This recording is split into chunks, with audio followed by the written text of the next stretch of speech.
Hey, it looks like we might be live, Reed. Yeah. All right. Well, let's just pretend like we are. Either way. All right. Hello. Welcome. We're here. So I don't know where this came from. So we are here, Reed, for this cube draft. I don't know how this came to you. Reed just got done playing Worlds, this World Championship matches. By the way, congrats on the day two. Great job. Thank you very much. How did you hear about this thing first? Well, I actually got a sneak peek from Martin. He was like, "Guys, I have something like really cool planned that you're going to want to pay attention to."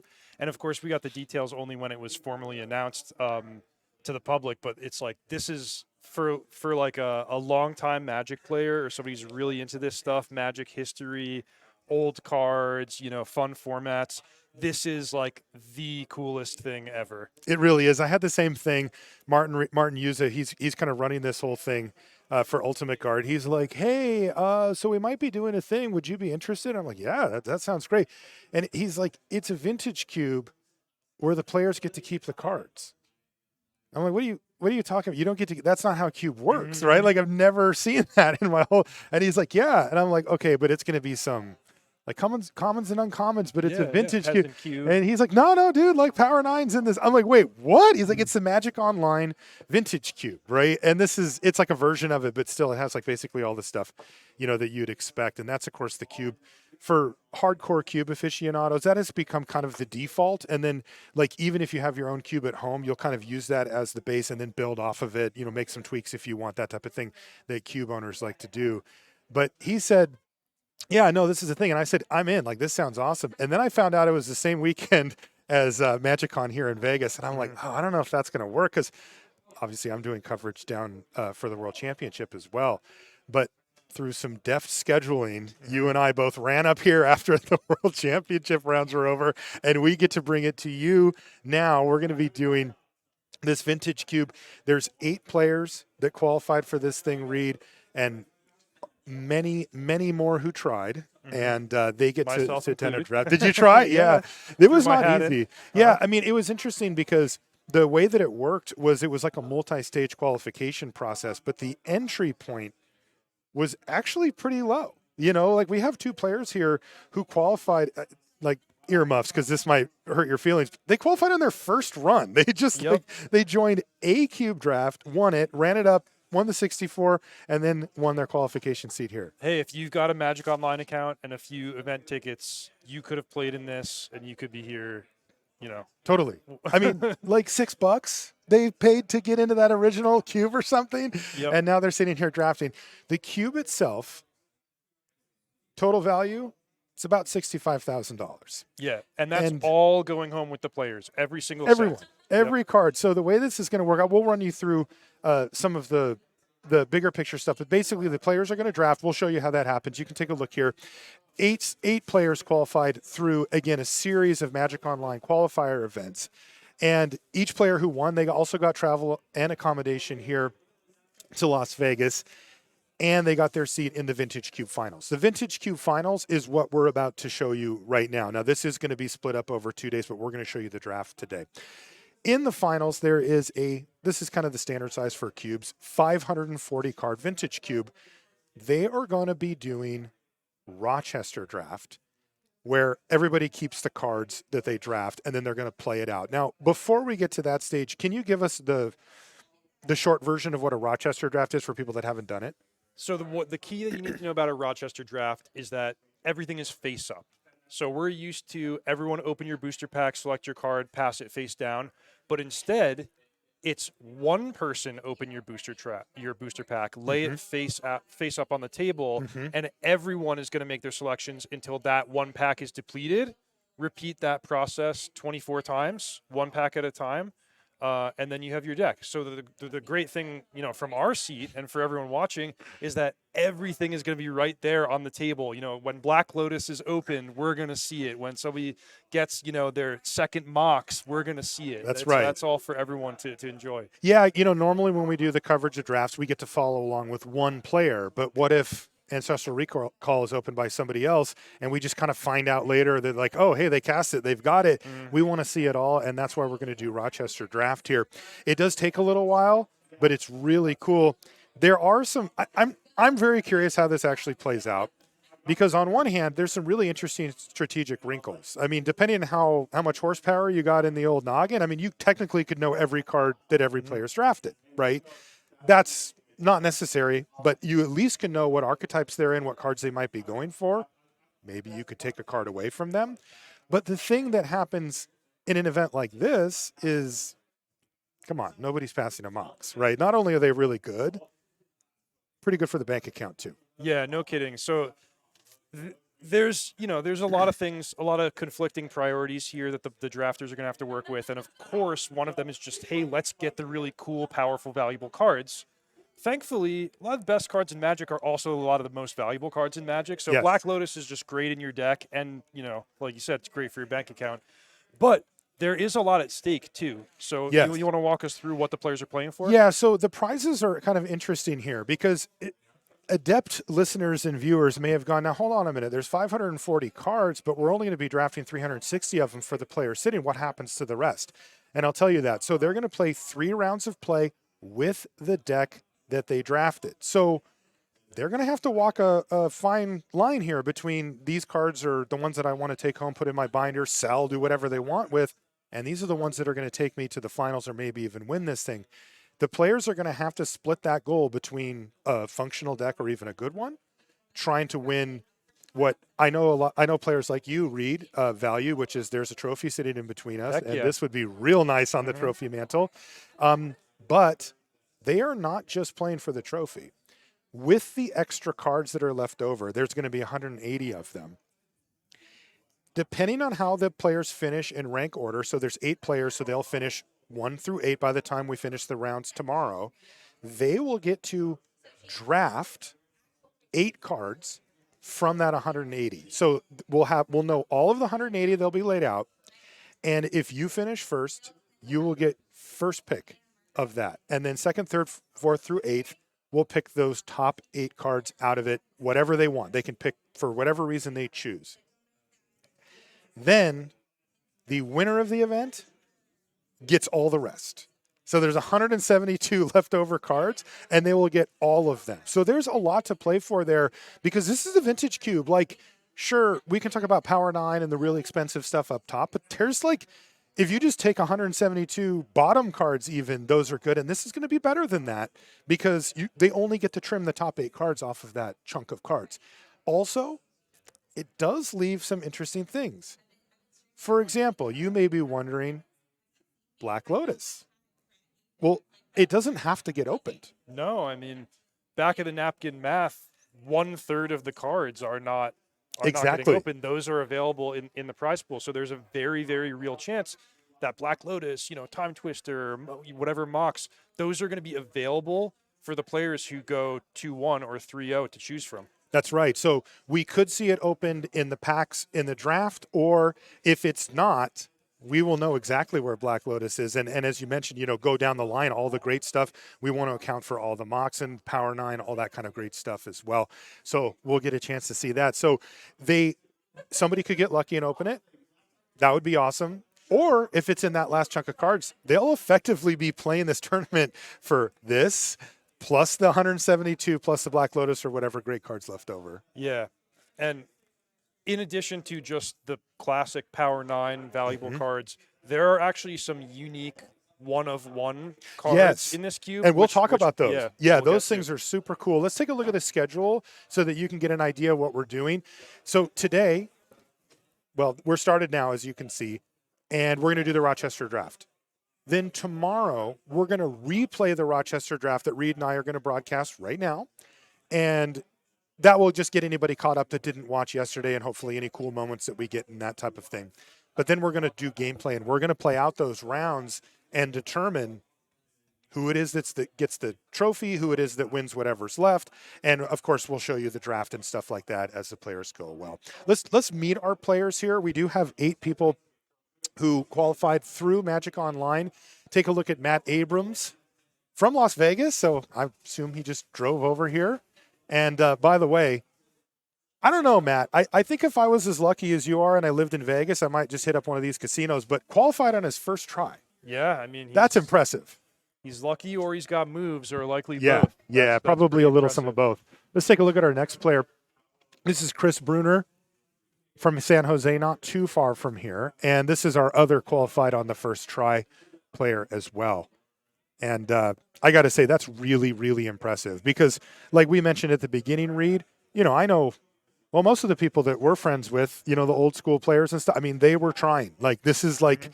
they put in a lot of reps to try to get in there because, the entry point for this was to 3-0 a cube draft during a certain time frame. So you could play a lot of them to try to get that next step in.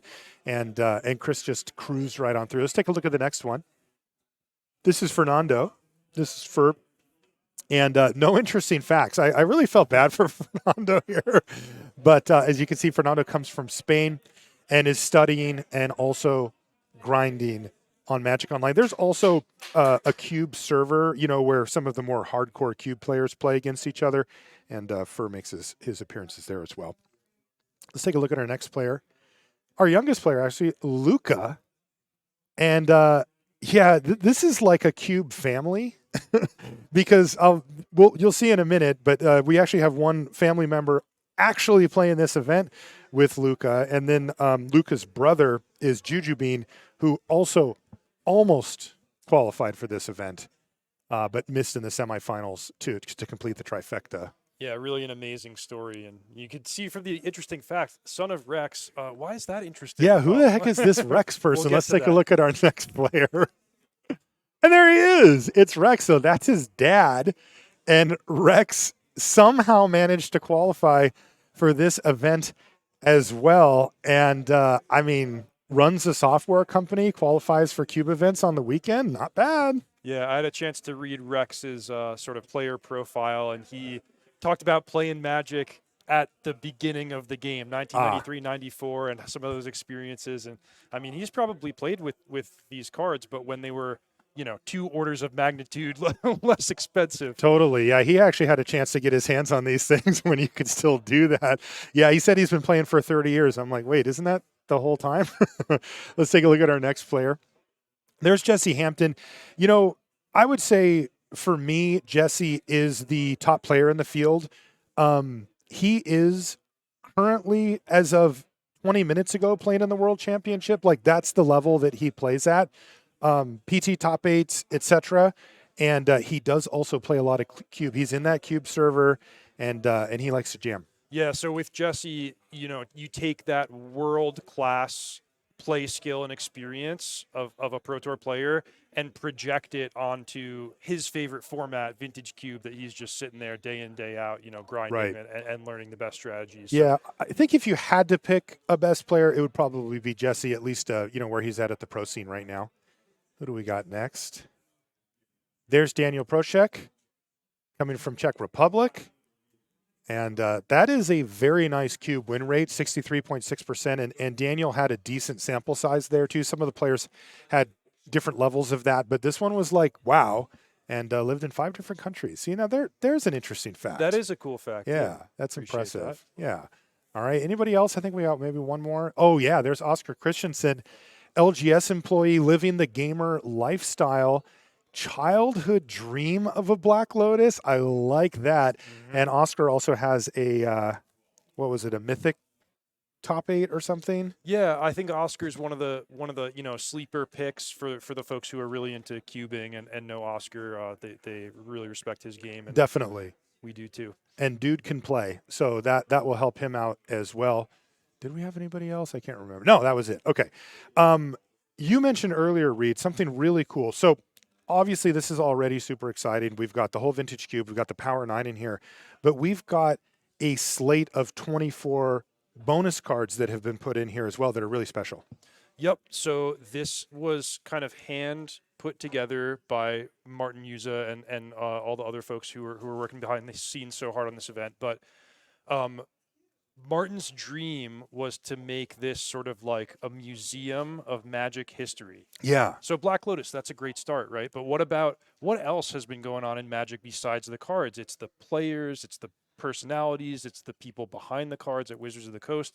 So Martin has selected 24 players and 24 very special, unique cards for them to sign and contribute a lot of times from their personal collections.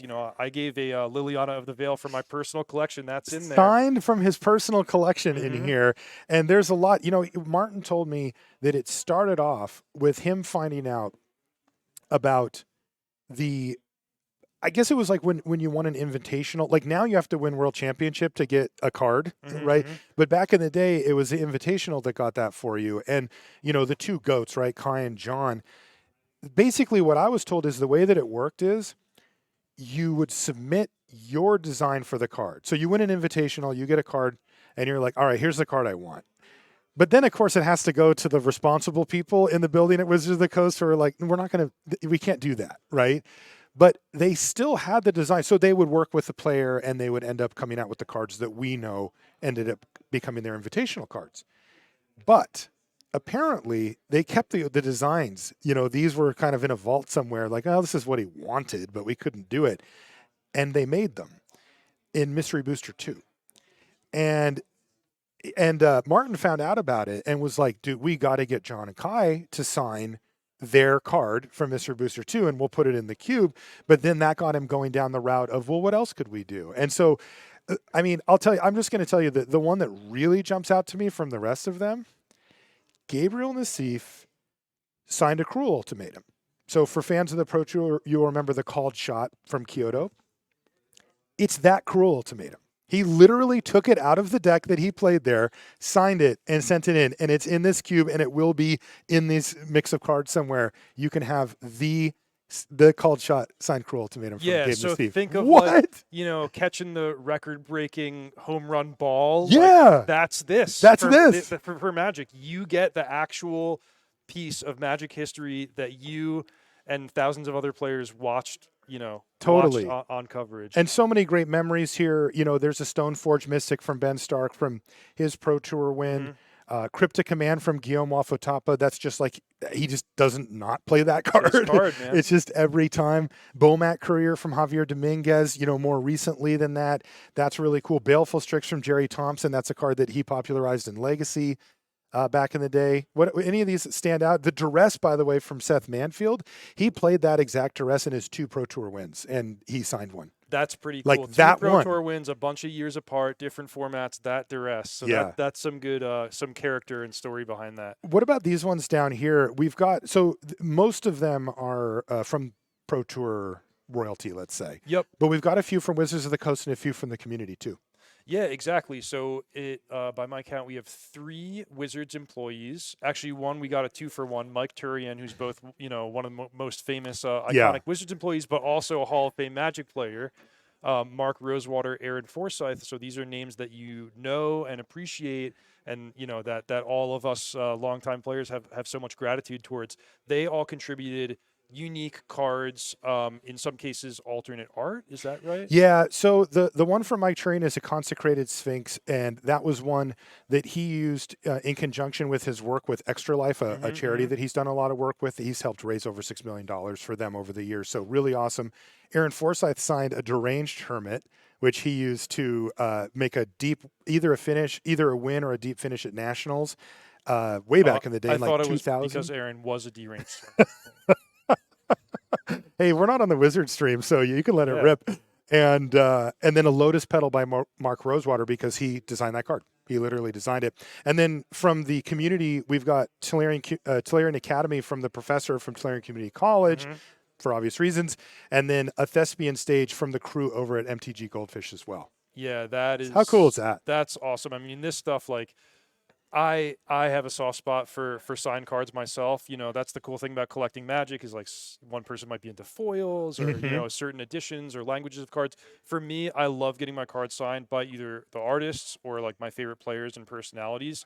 So this stuff really resonates with me. So like cool. I would be so excited to get some of these cards, especially the ones that you can't get anywhere else. What about the Cruel Ultimate? Because I know you're really close with Nassif as well. Like, how would you like to have that one? Well, I actually have a Nassif signed Cruel Ultimatum in my personal You collection. do already? Yeah, Of just course he does. because I have these ideas. Yeah. You just sit home dreaming. Oh, I would love to have a Cruel Ultimatum signed by Nassif. So I just asked him one day. Yeah. But this specific one, This is special. that is special. That's pretty cool. This is really special. Okay, enough about that. I think it's about time we head down to the draft to see what we open. I don't know what to expect here, Reed, as far as how the players are going to approach this. Hmm. My kind of big picture thought is that they'll be looking at monetary considerations, Hmm. collectability considerations in the early picks, and then they'll probably like start taking cards for their deck, right? Yeah, I mean, you want to build a deck, you want to have some kind of focused colors, but this is vintage cube. So even within trying to build a good deck, there can be widely different strategies that these players might employ. Yeah. Okay, here we go. The first pack is up, and as you can see, they're going to be laid out across the table. Any power? Oath, treachery. Lots of- No. Ooh, Dothy Voidwalker is a nice one, though. What do you like here, Reed, from these picks? I mean, this is a kind of a medium pack, for a vintage cube. I know a lot of people like to default to lands when they don't have what they want. By the way, the pick is on Jesse. Okay, right now. so good point, Marshall. No standout either in terms of like a home run valuable card, Mhm. nor a home run top 10 or 20 card in the cube. In the past I've been a fan of Treachery. You mentioned Dothy Voidwalker. A lot of these sharp players are starting to prioritize cards like Snuff Out a lot higher. Yep. Yep. Or you could just start with the land. Watery Grave or Zagoth Triumph would be totally fine. There's Jesse the can go Snuff Out. Snuff Out. I know Jesse well personally, and he's a big fan of the blue-black archetype. Particularly Reanimator is one that he likes, so he may have been thinking about Douthy Voidwalker or Snuff Out. And yeah, he's going to get the Douthy Voidwalker is going to get snatched up right away. Wow, this is great. These guys are just cruising through this Yeah. pack. I like this because we are doing this 24 times, so it is important that they keep up a good pace as well. Yeah, this is the traditional way it goes in Rochester Draft is you give a preliminary period for everyone to look at the pack, and then you go, pretty brisk pace. So I noticed Oscar took Zagoth Triumph second. Yep. Rex picked up that really cool Ben Stark signed Stoneforge Mystic, Mm-hmm. and yeah, they're going. Okay, so that's our first pack down. No power yet. Come on, show me something sweet. Kind of interesting that if you don't get the first pick, you can be starting your draft with like a 7th pick card. That's a different experience than what we're Oh, used that to. is weird. Mhm. Yeah. Oh, there's a Liliana of the Veil Hey, signed by that's me. one Reed Duke right there. There's Dismember. All right, Ready, so Primeval Titan. obviously the Liliana's going first, but let's see if the second Ooh, place warrior Demonic gets, Tutor. Oh, and there's a Time Twister. We've got ourselves some power here, baby. By the way, that's the second most expensive card in this cube. Yeah, it sure is. The Time Twister is really desirable for both vintage and commander play. So that's a great card. Yeah, Fast Bond, Demonic Tutor, really Dude, that standout thing's going card. for $4,000. Yeah, wow. Holy smokes. I think I would take that one. I would take that one. I mean, it's also a useful card. It Right? is You a could do some very cool good stuff card. with that. It really is. This cube is, I would call it friendly to combo, but not super crazy, but you can do it. That might have been a black bordered like Alpha Beta Demonic Tutor. Yeah. In which case, that's an extremely valuable collectible card as well. Definitely. It is currently 700 bones. Nice. Yeah, so that's definitely the one you want there. And then the strip mine, monetarily speaking, not quite on the level, but that's a really nice little build around Hey, for there this. you And go. there it is. There goes your card, Reed. You did it. Yeah, so I work for TCG Player Marshall. They're Mhm. an Ultimate Guard partner, and we kind of pride ourselves on being like the pricing authority for a lot of these collectible cards. Yeah, that's actually where we got these. Yeah, so Yeah. we have TCG Player, open our cheat sheets here if we need to look up card prices, and some of these cards were actually sourced on TCG Player. Oh, that's great. Yeah, this is a really awesome, by the way, this event. Ultimate Guard wanted to do something for the community. Mhm. And so they partnered up with Daybreak Games, who runs Magic Online. And they're the ones, those two entities are the ones that came together to put this together. It's super awesome. Ooh, there's a moat. Yeah, original Oh, that's the Legends Consecrated mode. Sphinx by Turian up there. Beautiful. Yeah, that's cool. Verdant, not too bad. Yeah, these fetch lands are really, really desirable. Yeah. So two Ooh, of Scalding those. Tarn, yeah. Reanimate Oh, is and one of there's the. Reanimate. And so when I see a Reanimate, I'm starting to think, like, especially in a pack that doesn't have like a jump out at you dollar amount card. Reanimate's one of the more powerful and straightforward strategies, Reanimator in this cube. Yeah, especially if you can pick it up at this early stage in the draft and then build your deck to support it. It's Reanimate is just one of the most powerful and frankly frightening cards to go up against. So yeah, Mike Turian and the Extra Life event. That I mean, they do that yearly. So if folks want to keep an eye out for those charity opportunities, they really do a lot of cool stuff.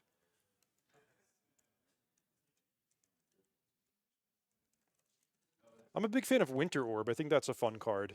You think that's a fun card? Yeah, That's a card you think is fun. I have a different idea of You, fun than you have most a people. demented view on fun. Now you Well, combo with Urza, and now we're talking yeah. fun for one of the players at the table. Well, here's the thing, Marshall. I just Wow, came off Goblin of Welder just went off. yeah, Goblin Welders. You can do some cool Okay. stuff with that. Mm-hmm. But we just came from the World Championship. Standard with the standard booster draft with the current set, and that's one type of Magic experience. And then you can come to Vintage Cube for a whole other type of Magic experience. So the great thing that I love about this format is, yeah, sometimes your opponent has Black Lotus, plays a 4-drop on turn 1. Sometimes they have Channel Emrakul, whatever. But the point is, you can have such an enormous range of gameplay experiences with these cards and this mix of cards. And Winter Orb is like you don't get those games in standard, so it's fun once in a while. Oh, totally. And that's the best thing about vintage. I mean, you can just play it. I mean, I play it every time it's up, and it never gets old. I just keep going and going and going.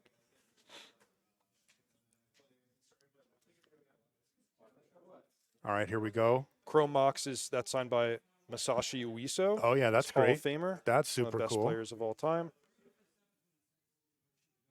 Candelabra of Tawnos, maybe not one of the more one of the more powerful cards in terms of gameplay, but it's a card you don't see every day. You see that one, Marshall, bottom right corner? Oh, there's a time walk. The very last card laid out. So a lot of people consider that to be actually the best card in the cube. It is. You win the most when you get time walk.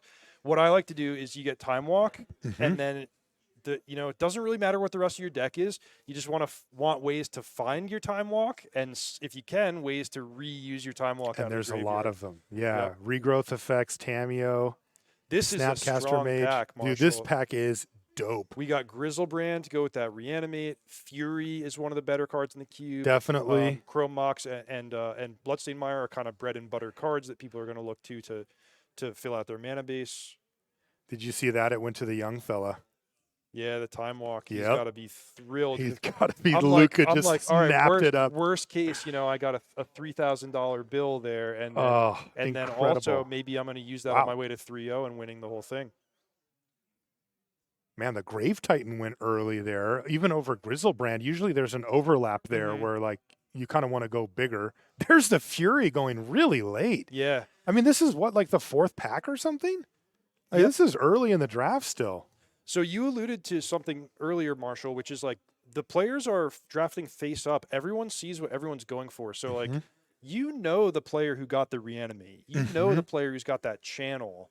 And there's going to be some kind of mixed feelings going on as you see people assemble these combos and worry about what you might have to face as you play out your 3 rounds.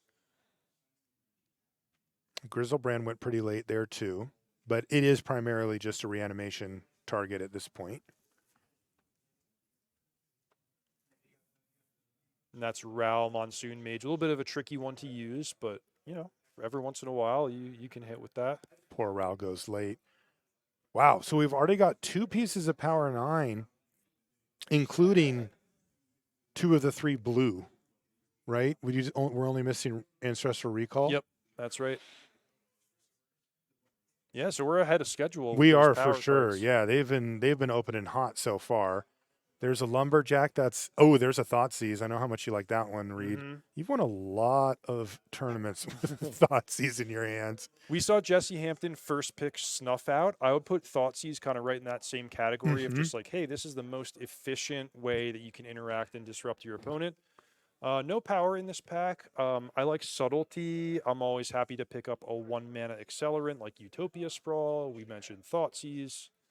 Um, Yeah, Flame Slash is better than it looks. mhm, mhm. Trinket Mage, depending on what you're getting.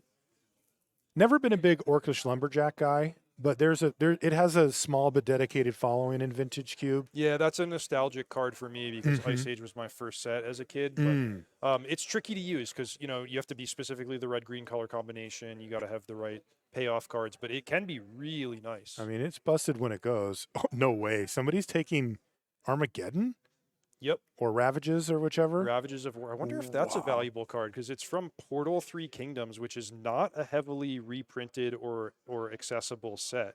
It is. It's 329 Not bucks. bad. Yeah, that's pretty Not good. bad. So that explains that. Why is Thoughtseize still here? Somebody take it. There you go. There we He go. heard you, Marshall. Fernando. And much to the dismay of Jesse, he loves that card. The Coalition Relic's also an interesting one, as it really does kind of open the door for many different colors and or strategies. Cube has evolved a lot over the years, but when I first got into this format back in, say, 2012, Coalition Relic was like a top 10 card in the It cube. was. It I was it remember was that. super strong. But as the cards get more powerful and things get faster, kind of compress the deck's mana curves go from being about powering out Titans to being about hitting your curve on turn 2, 3, 4. That's right. Yeah, it's interesting because in the current iterations of the Vintage Cube, many of the payoffs or win conditions, the thing that you're trying to get to, costs 3, Yep. and they used to cost 4 or maybe 5. Trinket Mage going late. I mean, Yeah. I'm an optimist, Marshall. I'd be like, Yeah. Trinket Mage, just set me up for that Soul Ring, Black Lotus, Mox Sapphire, whatever Totally. they're gonna give me later. You're going to open it up anyway, so Mhm. you might as well prepare yourself for it. There's Uh, a Glare of the Subdual the and the Orcish yeah, Lumberjack. the difficulty use green gold cards going late, Yeah. but I mean they're cool. Oh, the poor Lumberjack. No love here today. You can see the players rub their hands together, Reed, Yeah, when let's go. getting I'm doing ready. it too. I'm getting Dude, I it's know. I infectious. know. Every single pack that comes up, it's just like, what's going to be in it?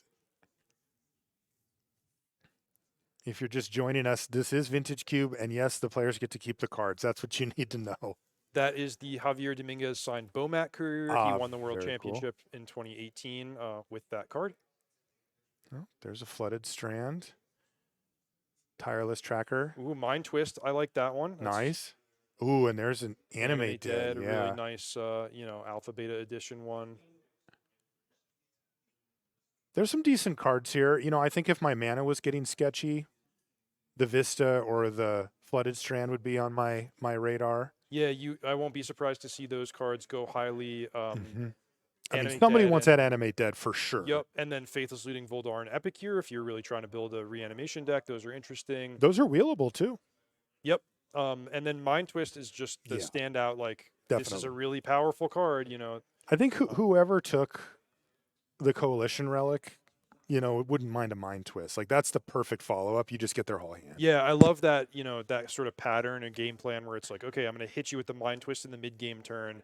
Then my powerful follow up is guaranteed to resolve and stick, and that and Mm-hmm. then we're off to the races. So that was Animate Dead going first, right? Okay, yeah, exactly. And Mind Twist going second. No surprises there. Yeah. So the black cards flying away from the table. Yeah, it seems like people are kind of contesting black as a color. We haven't even seen some of the best black cards opened yet. Orcish Bowmasters, Sholdred, a few of those other hallmarks. And we see the lands going now as well. So the cards that stood out to us are the ones that stood out to the players as well. This pack is a little bit medium from here on out. Mind's Desire's very difficult to get to work. There's better storm finishers in the cube, although it's the sweetest. You get Yeah. to do the reveals and do the whole thing.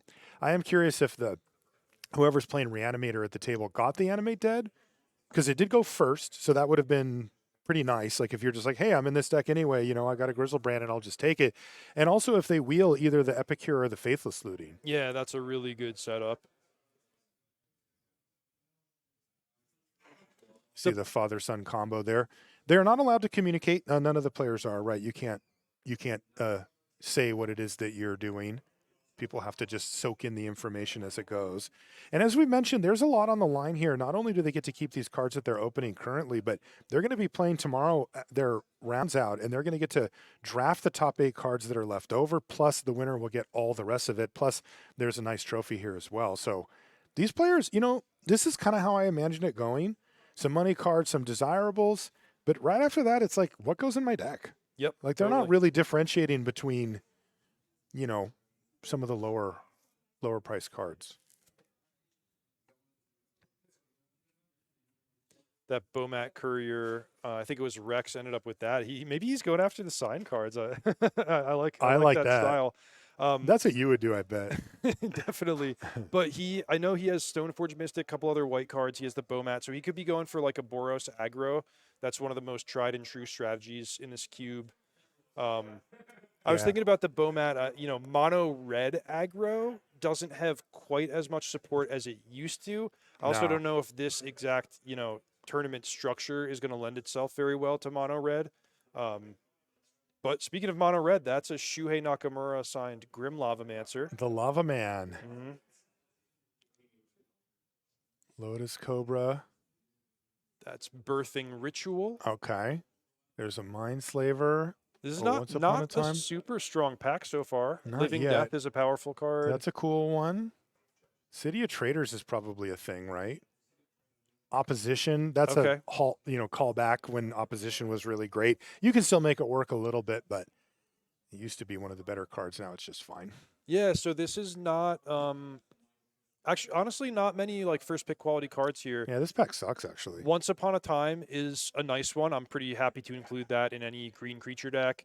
As you mentioned, Opposition is something that you can definitely take and build around. Same with Living Death. But yeah, and I like Chandra as well, especially if you can power her out ahead of schedule. Maybe a decent pack for somebody going for a red or a Boros aggro. You got that Lavamancer, Jackal Pup, and Chandra. But I think a lot of the players are going to be taking this as kind of like filler or setup type of picks. Yeah, and you can see that this is a little bit of a throwback version of the vintage cube, like Jackal Pup. Just some real like icons of the past that have been included, and I think Right. that's really cool. Yeah, the Museum of Magic. I like that style. The Ether Spellbomb is a totally playable card in pretty much any deck. You can always cash it in for a card, but really nice for whoever got the Trinket Mage earlier on. Is that a brand new old bordered Mayhem Devil up there? What is that? Yeah, that like I've never seen that one. maybe one of the remastered sets or Maybe so. but yeah, They it's kind of rare. release a lot of stuff now I can't Yeah. necessarily keep up with. Come on, take that Shuhei card. What do you like between Lavamancer and Jackal Pup if you're drafting red aggro? Oh my god, Lavamancer all day. Okay.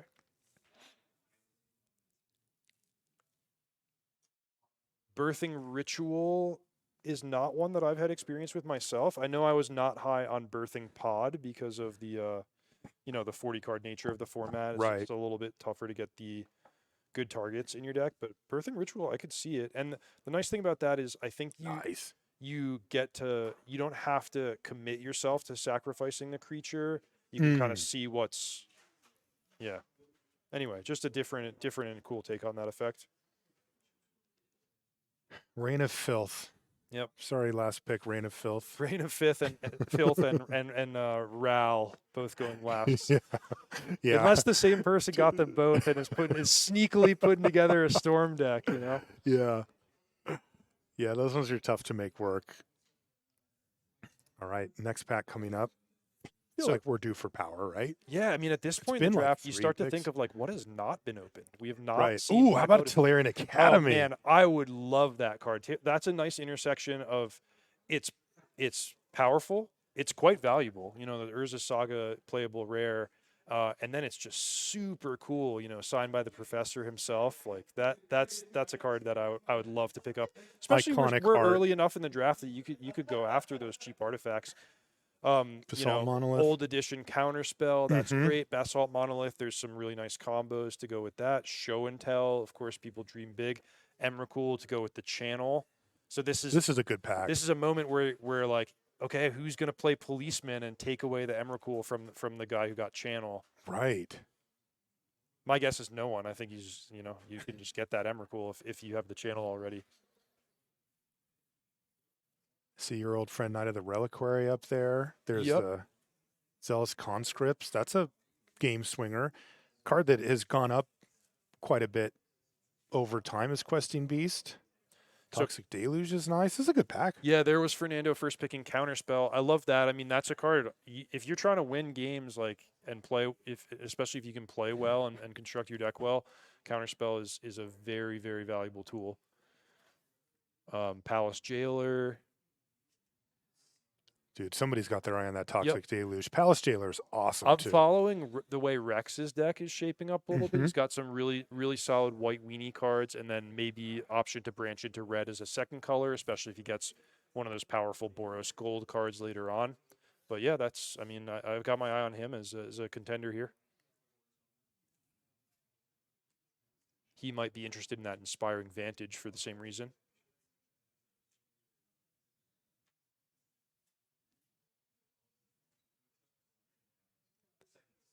Are you ever able to make Emery work when you draft? Yeah.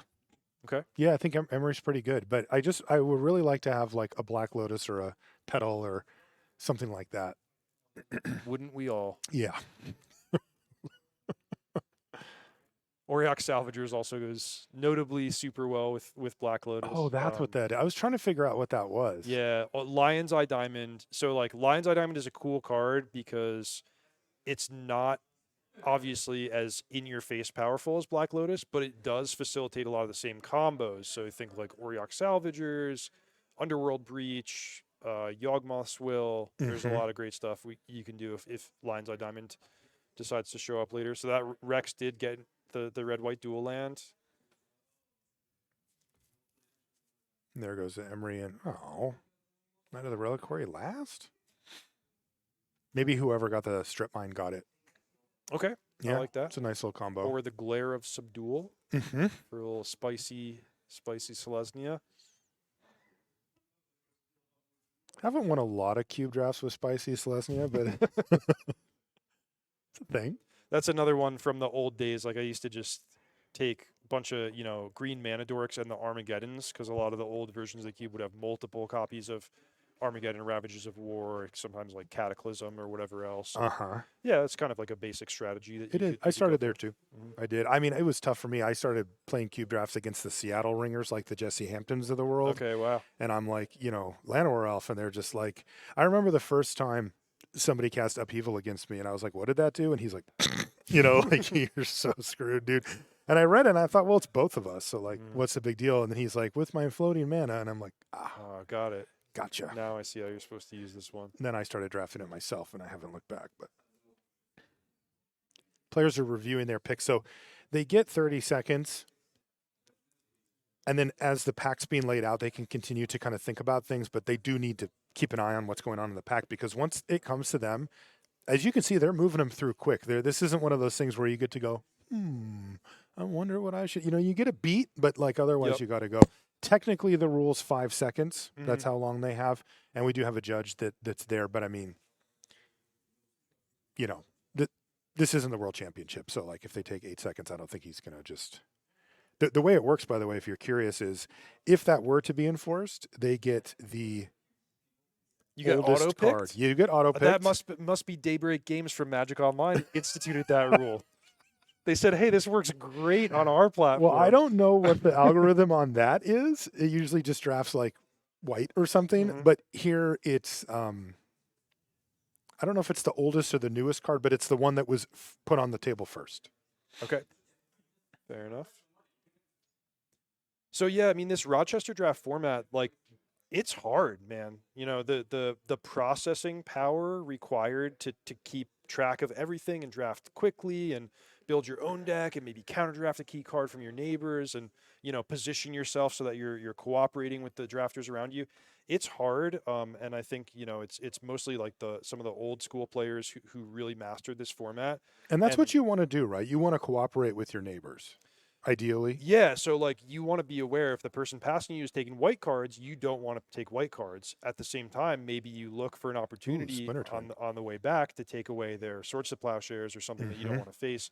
There's just so much to it that we probably won't even scratch the surface here. But Some decent stuff here. There's a Grim Monolith. Is that a Renin 6 in the lower left? Ren and six, yep. So Again, somebody the got strip strip mine. mine, Yeah, yeah. that's the combo. Splinter Twin is like a super obvious 2 card combo, almost like we talked about Channel Emrakul. That Does that go down in value in a Rochester situation because people can just say, "I don't think I'm going to let you have the, Pestermite or whatever."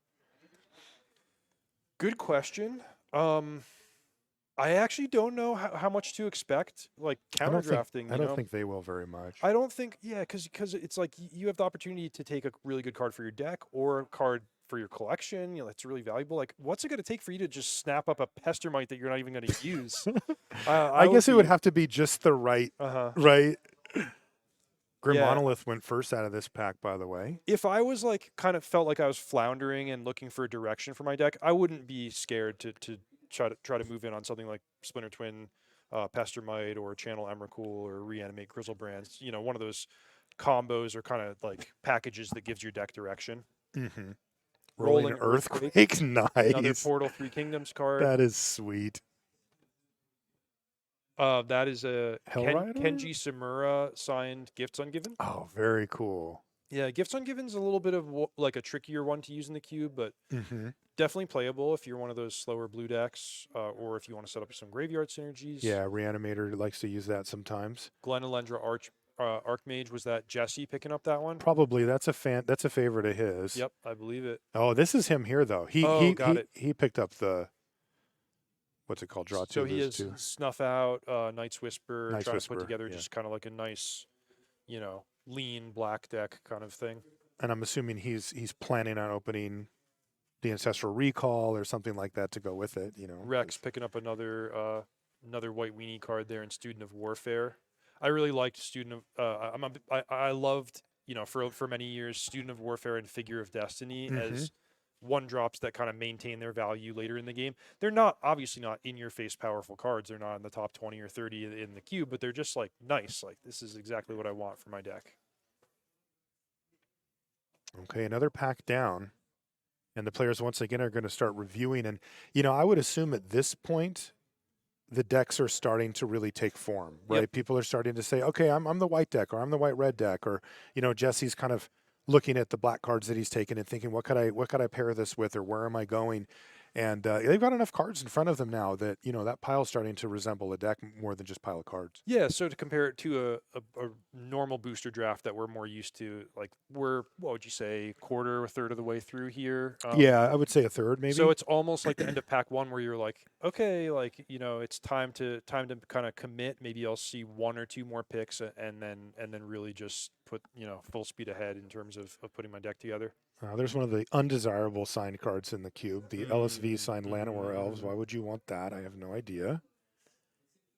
LSV's co-streaming us, by the way. Yeah, that's why I'm bagging on him. Ooh, Mox Diamond, that's a nice one. You see the Mana Vault in the middle there? And Fable of the Mirror Breaker? That is a legit cube card right there. Yep. So I'll point out, Marshall, Mox Diamond, both a really, really good card for your deck. Also a sneakily quite valuable one. Oh, really? Yep. Really. I think I have one of those at home. Congratulations. Thanks. Um, Wow, you're not kidding, dude. That thing's $639. Yep. Wow. Yeah, the Llanowar Elves too.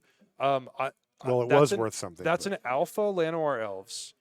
Oh, you're and right. I had the experience the other day. It was actually like a TCG player event where I brought a bunch of cards from my personal collection to look them up for like kind of a game we were playing Yeah. on the TCG player market price. Mm-hmm. And totally shocking to me was my Alpha Llanowar Elves was by far the most valuable. card that I Really? brought. I was like, oh, this is a common.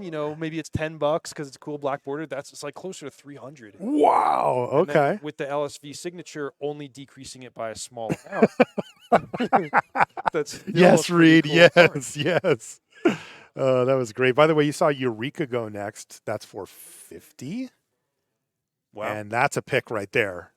That's taking the Fable here is like I want to win. You see Pack Rat there, I wonder if it's the same Vendilion. person who got the Fable and the Fury. It feel like it was like kind of the same side of the table, but those are both If cards that if if you want so, to I win, like that one. I like that deck. Yeah. Yeah. Get on that creeping tar pit and ride gets taken next. I do enjoy that one as well. Some of the like old classics here, Pack Rat, Flame Hmm. Tongue Kavu, Vendilion Click, that like these are still good cards that can win games. They've gone from being like super desirable to like sort of the cards that fill out your deck and round things out, but still pretty nice. Solemn Simulacrum, same category there. Is Rex going to get that Winds of Abandon? Yeah, he would love that, or he would, Or, or the Porcelain Legionnaire, or the Flame Tongue. Hey, maybe even the Showdown of the Skulls.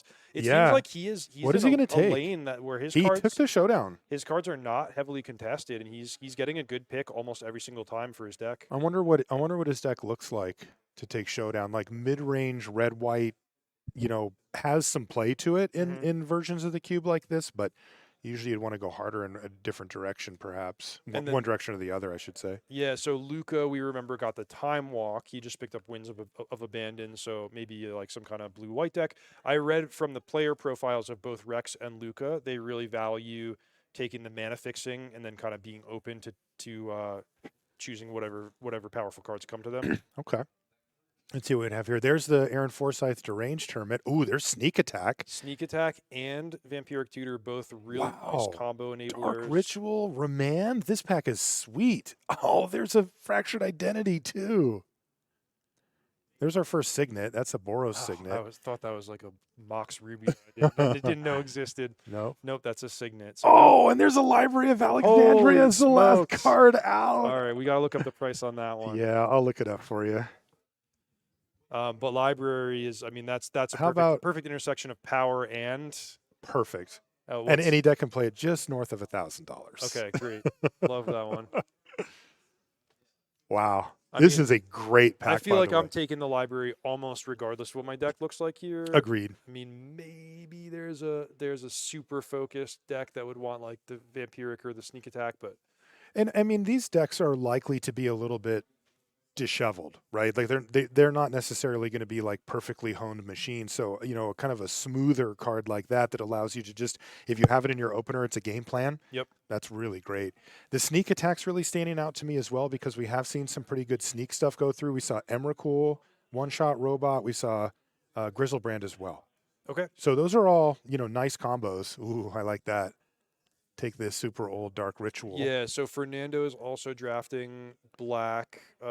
It's escaping me exactly what he took, but I remember he got some nice black cards earlier. He has the counter spell as well. Okay. Somebody just took Remand.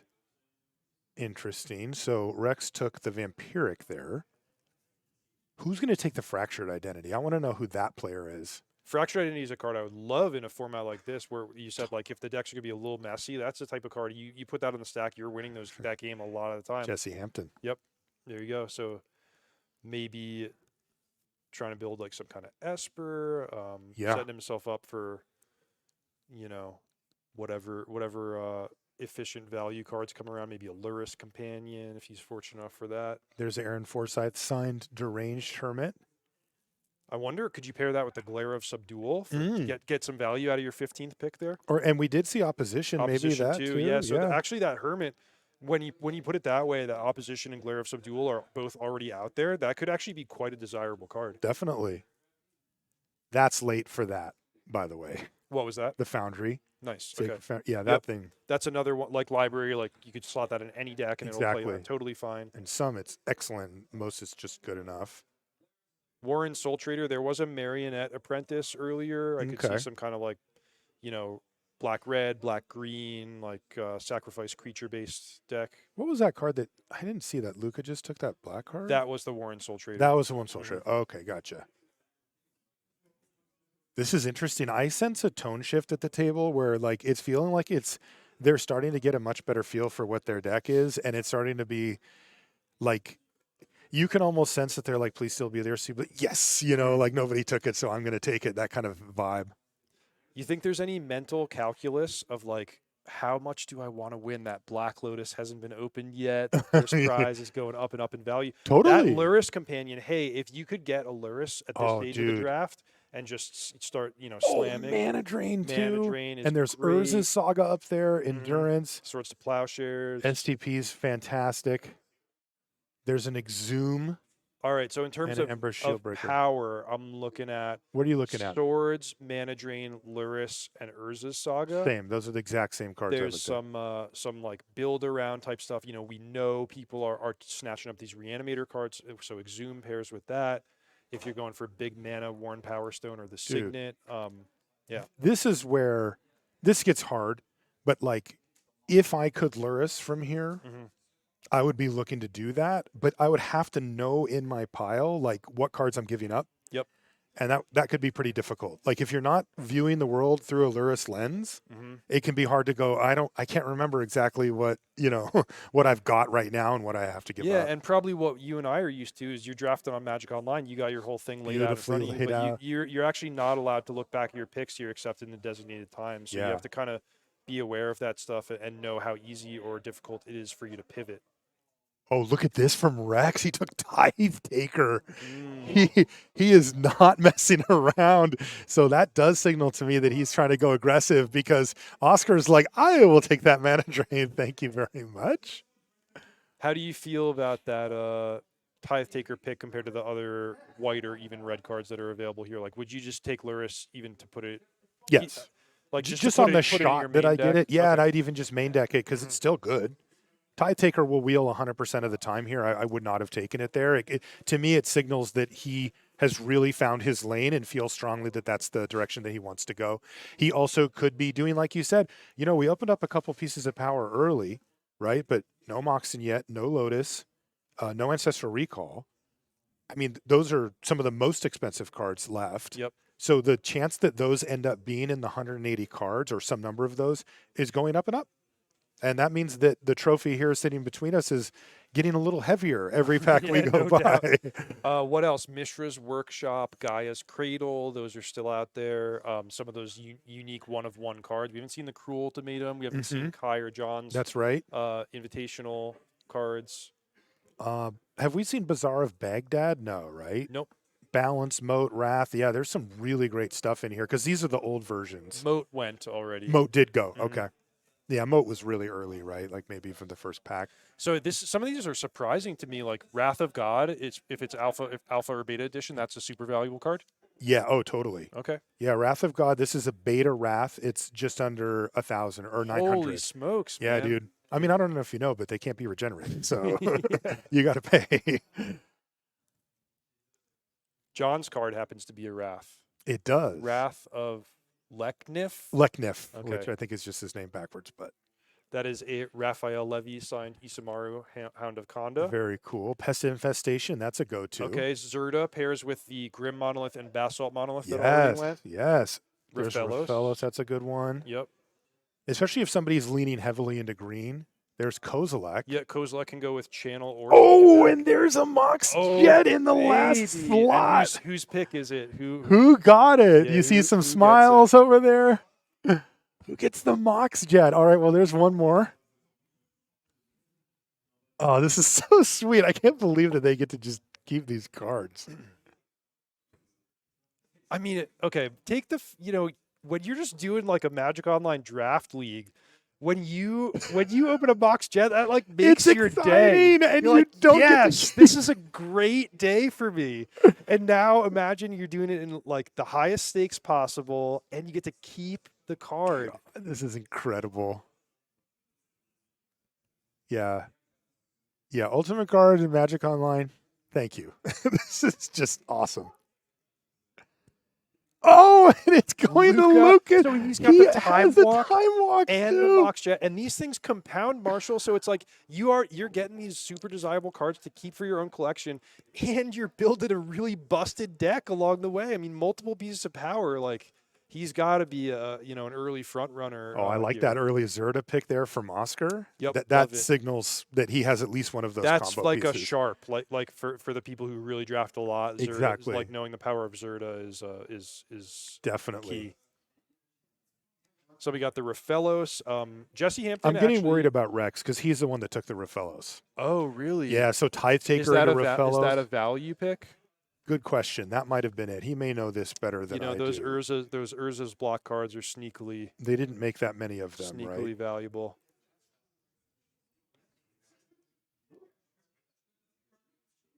Actually, yeah, kind of. It's like just under 300. Okay. So I mean, maybe, yeah. yeah. I mean, his thing said that he owns the software company, so I'm like, come on, bro. Like, but I don't know. Maybe it's hard out there for software companies right now. Who knows? I don't know what the There's a goif. the mental valuation is between like, oh, I can get like a white knight for my white weenie deck, or I can get a $300 card and miss a pick. Like I don't really know I how you're don't know supposed to either. balance that in this event. These people probably thought a lot about it ahead of time. Hmm. But yeah, I mean, no. I think I would have like a Zoom call with my friends and be like, what do I do? Yeah. You might be on it. I might have invited you would, you. I would tell you take that Liliana. Definitely. I probably would have. I like you have like I play it probably a little bit more than I should. Mhm. Not a lot more, but just like if I have an excuse to run a little out of the veil, I'll probably play it. So anyway, we saw Rofellos and Pest Infestation both go in that pack. I was going to Mhm. mention Jesse Hampton's winning qualifying draft was mono green. And there's Oh, Ultimate wow. Guard on the Ultimate Guard blog website. They put out a bunch of great informational articles like leading up to this event, including the players' profiles and their stories for how they got here. But yeah, mono green, for many years was one of my go-to archetypes, and I wouldn't mind just slotting myself in as the green mana dork drafter if I was in this position. Is that the Wise Drafters will from Kai up there in the upper left? Hey, it is. That's Kai's. That's Kai's awesome. card. Oh, there's Black Lotus. Oh, It's it's here. They here. opened it. Oh, Oh my my God. God. The Black Lotus. They actually opened it. Yeah. So the Whose is it? it's Rex's. No way. It's Rex's. Oh, my God. So these Jakobowiczes are scooping. Oh, they're cleaning They're cleaning up. up. That is incredible. That card is worth $12,000. Yep. And he's about to grab it. Yep. No kidding. Look at that smile. He could not be happier. Dude, it's a Black Lotus too. I mean, like even the numbers like can't describe it. That is Magic's Icon. history and icon right there. Unbelievable. Christopher Rush art, everyone knows it. Yeah, That is amazing. yeah. And look at Oscar. He said I was one pick away, and he Well, takes a Wrath yeah, of God. you highlighted for us $1,000 there. Yeah, he and works. a He playable works at card. a game store, so he Okay. knows. He knows. Oh man, I can't believe they opened the Lotus. It actually happened. All the other players are like, "Dang." There's a Wisecrafter's Will, the Kai card. Yeah, so that's a really cool one. It forces the opponent to play with their hand and top card reveal, something to that effect, and then you can Mhm. sacrifice it to counter a spell. Or draw a card. Okay. I think it's like Yep. blue sack draw a card, 2 blue sack counter spell, something like that. Yeah. That has to be like the most annoying card to play against. Yeah, but- so very, very good, very interesting. According to Kai and John's personalities, Mm. Kai developed this like really tricky, subtle, like interesting card, and John's is just flagrantly overpowered, just shameless. Just drop the hammer. So maybe we'll get to see that Wrath of Leftnik opened later in the cube. Flagrantly overpowered. Oh my God, they got the Lotus. That was so sweet. Still a few Moxen left over. That signet is super useful. Yeah. Barall, I imagine, will go, right in that pile with the Ral Monsoon Mage and the Rain of Filth. Though Yeah. it is possible to just play like a Dimir, like, It is. value spells deck and slot in Barall. Yeah, and sometimes he comes in out of the sideboard against low to the ground decks. It's a 1/3. It's actually an okay You blocker. gotta block a Tithe Taker. Exactly. And you do. Yeah, you It's do. really annoying. Like the least it could do is only mess up everything and not just hit you for damage as well. Look at Rex. Just moves that Lotus to the back of the pack. He's shaking his head. He can't believe it either. I wonder what his kid's thinking right now. I mean, they've got to be over the moon. Like, can you imagine something more fun and like, it gets the blood flowing, like doing this draft and getting some power cards, and you're building your deck. You're looking forward to playing the games tomorrow. It's really, really Yeah. awesome. And he's got two sons that play. He also has Juju Bean, who I'm Yep, sure is jumping up and down I at see him home right right now. there. He's Oh, he's just right over there. watching from the viewers lounge. Oh, that's So balance, a standout both in terms of power level and value. I you're would right. expect that to get an early pick here. Archon of Cruelty, of course, for whoever's going for the reanimation, maybe sneak attack type stuff. And then Lotus Petal, Mm-hmm. That's Scrubland. the Rosewater Lotus Petal, by the way. Okay, awesome.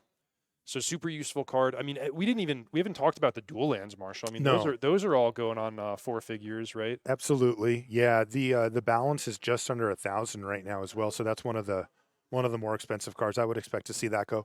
Also, if built around properly, it's absolutely busted 4 figures, I guess, would be only like the alpha beta versions.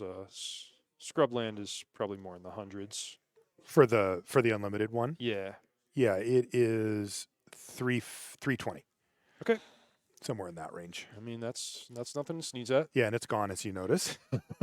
Ulamog, I'll keep mentioning channel, sneak attack, all that stuff. There are Yep. ways to put these cards to great use. Fire ice is just like a low curve, efficient, kind of in that category of like flame slash, snuff out. You just want a cheap play to keep pace, and you can use it in either a red deck or a blue deck. How about Shark Typhoon? Anybody want to get a little spicy? I'll play it. You give me that Shark Typhoon. I'll put that right with my Fractured Identity and Counter Spell and make good use of it. I expect Seething Song and Turnabout to be, in that category of like the lower pick Storm combo decks. I don't really envision or picture that any of these players are really going for that. No, I don't think so. This version of the cube doesn't support it as much as some others. It kind of rotates in and out. Mm-hmm. The key pieces for it. But the ones that you want nowadays are like Brain Freeze and Underworld Breach plus like LED or Lotus. Yeah, I feel like it's more about developing like these lean little combo packages of like Exactly. 3 or 4 cards instead of like I'm gonna build a storm deck where I take every ritual. That's a little bit trickier to make work. Exactly.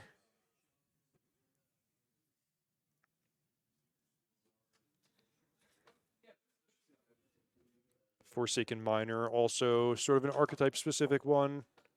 Biggest cards that are still left: Mox Sapphire, Mox Ruby, Ancestral Recall. Maybe Gaia's Cradle. Mishra's Workshop's really Workshop. valuable, Mox though Emerald we little, haven't little seen. harder to use. Yeah, Bazaar of Baghdad. We haven't seen Mox Pearl, did we? No, I think only Mox Jet. Yeah. So all four of the other Moxen plus Bazaar. We did see Chrome Mox Ancestral and Mox Recall. Diamond, which they're not power cards, but they're Mhm. pretty nice. Pretty nice. I like that Library of Alexandria. That Mm-hmm. one was nice. Oh, there's the Oh, Cruel. your favorite. Oh, who's gonna get it? A Winter Mishra's Factory, uniquely cool card. Spell Seeker, if you're a Time Walk mage, I would be interested in that. Definitely. I wouldn't be surprised to see that one come around to Luca. Oko. There's Oko. That's a nice pickup as well. Goblin Bombardment. That's Vraska. Leovold. Not a nice person. Oh, I want that Cruel. That's the one. He even has a cool signature too, of course. Now, I know you want it, Marshall, but here's the $1,000,000 question. Are you putting it in your deck? You play that card? Oh, I Vintage play it. Cube? I Yeah? do. Yeah. Okay. I would definitely. But I mean, I don't think that you could really be set up to do that here. Like at this stage of the draft, we're probably halfway or a little bit further than that. It would be very difficult to have your mana be set up well to actually cast a Cruel. Yeah, you'd have to be like a blue-black and of the Coalition Relic. The relic to would that be effect. great. Yeah. Yeah. The cards I'm actually looking at are cards like Leovold, Oko, Grief, maybe. Grief. I like Spell too. Seeker, if you got something with it. I love Oracle of Moldiah. It's a little long in the tooth for Cube these days, but you said it's like a museum like that. I want to revisit that part of the museum. I love Oracle. You just want an excuse to play that again. Just want to play that card again. How do you feel about something like Golos? I love Golos, but it also feels a little slow for Cube these days. Oko, love it. Yeah, Oko is definitely one on my short list, and like I said, Leovold as well. Leovold, if you can combine it with any of the draw sevens, it's just devastating, and it's really annoying beyond that.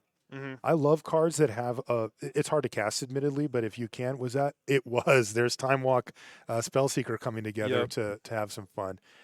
The mana's a little tough on Leovold, but assuming that you can cast it, really, really high floor. It's just like they have to give you a card back to get rid of it at the bare minimum, and then it has the combos with the draw sevens, which is great. So God, Curse Scroll, that's so sweet too. That's Rex. my old school. Oh yeah.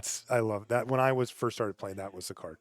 In cube or in No, in constructed? Magic. Oh, Yeah, in in Magic. constructed. Yeah. Yeah, Just yeah, I hear you. yeah. Because it was like the shadow deck was the thing, and Hmm. that thing killed it. Yeah, really cool.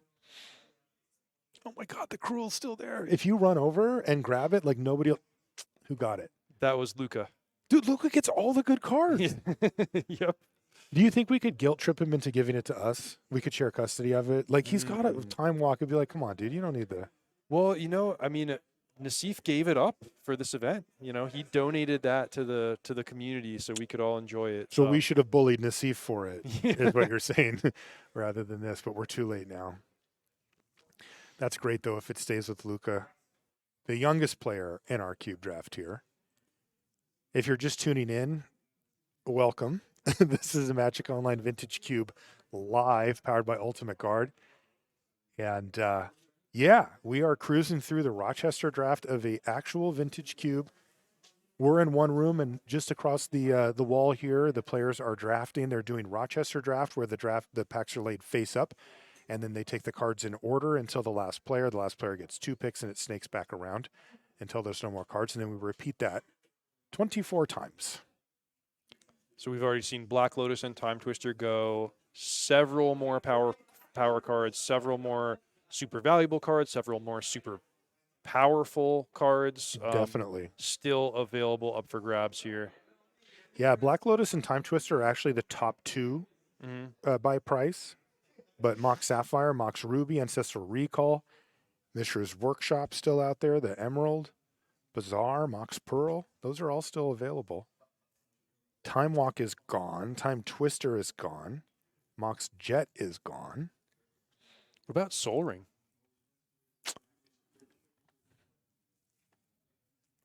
So I think that they printed it about 7,000 times, so it's maybe not. No, it's still up there. But it's still unopened. It's still one of the very, very best cards in the cube that someone's looking forward to getting. Yeah, outside of the Moxen, and maybe even including the Moxen, that's probably where you want to be. It's worth about $730, Man. and it's gorgeous, and it's arguably the most powerful card. You Yep. know. Mana Crypt, same Mhm. category.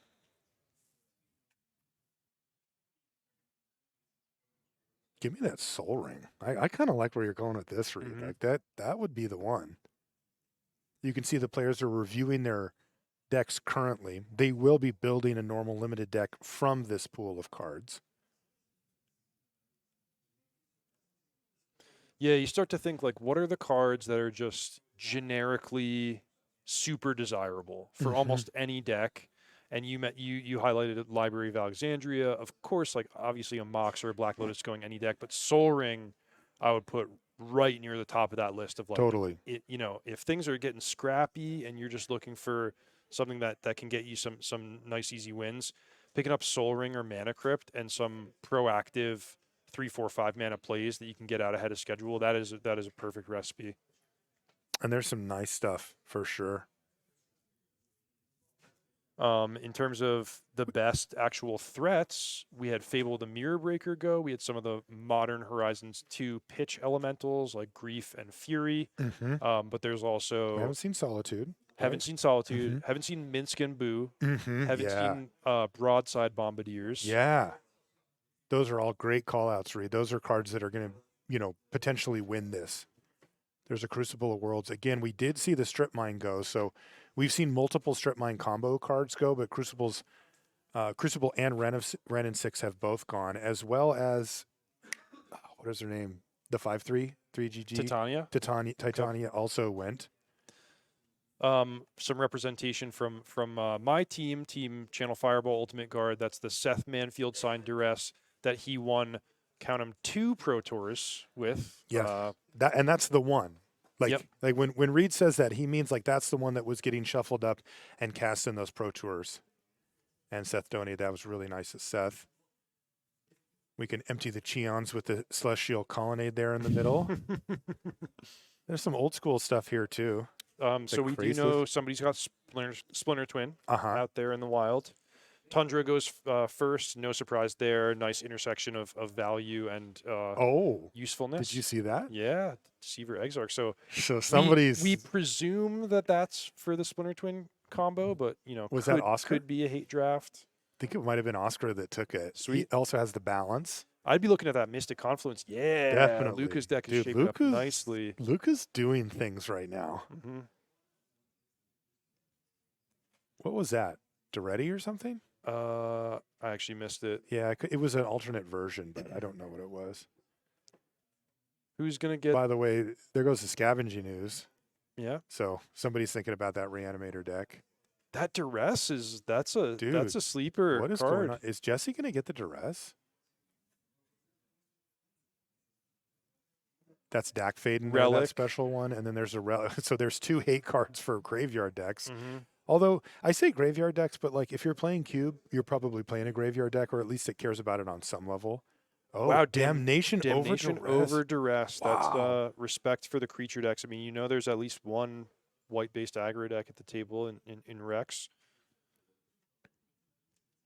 But there the Duress goes, the Seth Manfield signed Duress.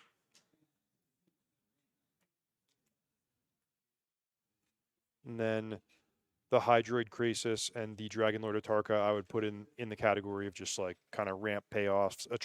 Atarka is respectable enough if you want to do a Reanimator or a sneak attack type thing, but you could also just cast it. It's kind of in that rare like sideboard Reanimator. Like Mhm. you want it against the creature decks a lot, and the rest you kind of hope you got something a little better. Yep. Kind of like an Elish Norn in that way. Right, exactly.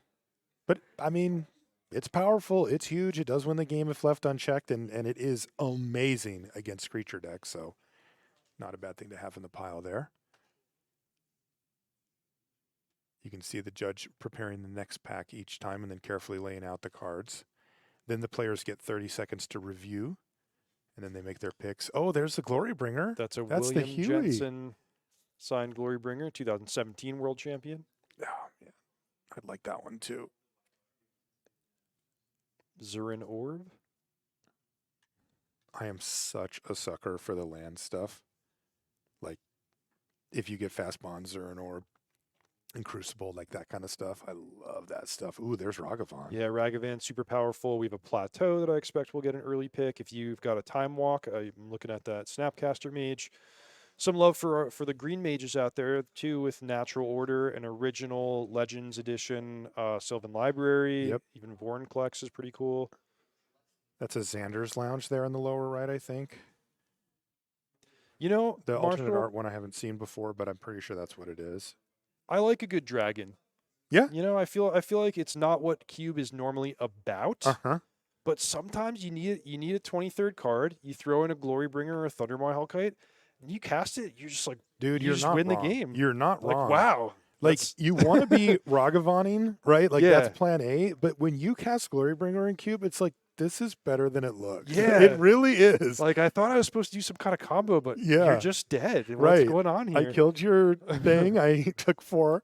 All right, Snapcaster. And that, once again, is going to the Time Walk. Yep. So, yeah, you can tell Luca knows That's like exactly what he's doing. a dream deck. It is. He's really just grabbed hold. There's his Xander's Lounge going. So That's you're a good going to one. play a Spell Seeker. You're going to get your Time Walk. You're going to take an extra turn. You're going to flash it back with Snapcaster Mage. I mean, who's That's the keeping up with beginning, you by yeah. that point? Yeah. And if you know, there was a regrowth. I don't know where it ended up, but that's one that you can repeat the process. Caster obviously kind of ends the proceedings, but there are numerous ways that you can cast Time Walk multiple times beyond a second. Once the glory, yeah, that's a nice pickup there too. Sylvan Library does work. Yeah, that's a classic. Mm-hmm. Great Classic with fetch iconic. lands, particularly. Just Mhm. great with, in certain matchups where your life total's not being pressured. You're just like, yeah, I'll just take it all. I have that on my list of cards. That's like, hey, this is just a really fun gameplay experience that I play Vintage Cube so that I can get to have a card like Sylvan Library in Totally. play and just have fun with it. You ever just pay the 8? Oh yeah, Same, dude. forget about it. Yeah, I remember the first time I watched Aaron Forsyth play, Hmm. and he looked at the 2 and he didn't even say it.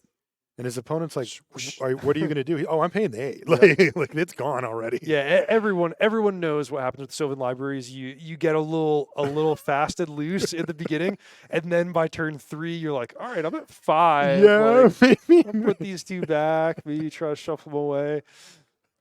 That's when you start to get clever. Yeah, That's great. It really is a noticeable pattern. Oh man. Ooh, there's a Baleful Strix. that's That's the Jerry Jerry Thompson. Thompson. Yeah. Schadenport. Corpse Dance, sure. The Protean Hulk. Ferocidon for anybody who's angry. Another dual land. Protean Hulk's old school. There's Mishra's Bauble. I'm a big sucker for that card. Another fetch land. Yeah. Polluted Delta's really nice. That's big Teferi. Bribery. Oh, Bribery too. You know, it's interesting because Bribery's fallen out of favor more recently, but on a little bit of a throwback cube like this, Bribery's nice. Yeah, I'll tell you, this is where the face up dynamic really comes in, because Oh. I'd be looking around the table and I'm like, okay, there's the channel Emrakul, there's the reanimate Grizzlebrand, there's the sneak attack, Dragon Lord of Tarka, whatever it is. Right. So you can kind of like gauge how many of your opponents is this going to be a useful card against, and that informs both how high you pick it, and then it's like, am I main decking this and sideboarding it out every once in a while? Am I putting it in my sideboard as the best card in the format against 1 or 2 of my opponents? Some interesting stuff going on. Got my eye on that Polluted Delta as well, by the way. Yep. Again, we obviously have the same information that the players have, in the sense that, like, we don't have every card picked in front of us, so I'm kind of speaking more in a vacuum, but Polluted Delta is a very desirable card. Yeah, so normally when you watch like a really skilled Magic Online Vintage Cube player, you'll see them usually take the fetch lands really, really highly, because then you can piece together whatever dual lands and triomes and surveil lands or whatever to make your mana base work for you.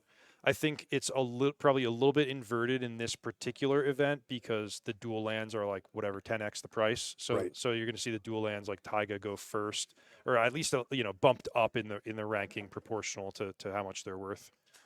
Jesse got the big Teferi, by the way. Cool. So he is looking to be blue-white at least. Yeah, and he got the Fractured picked Identity the too. snuff out, so he could just be going for like a little bit of Esper Right. value, Esper control, Esper mid range. Do you remember who got the Luris? I don't. I don't know. I Yeah. didn't see. Yeah. Protean Hulk, I will confess, I don't know how you're supposed to use that one. Don't know either. There's the constructed application for that was a flash combo, but that had a lot of moving pieces. I don't know if you Right. could necessarily replicate the constructed deck in a limited environment. Yeah, Flash is in this cube, but like you said, that was like a combo, and doing it for value isn't. It's a thing, but it's not really a thing.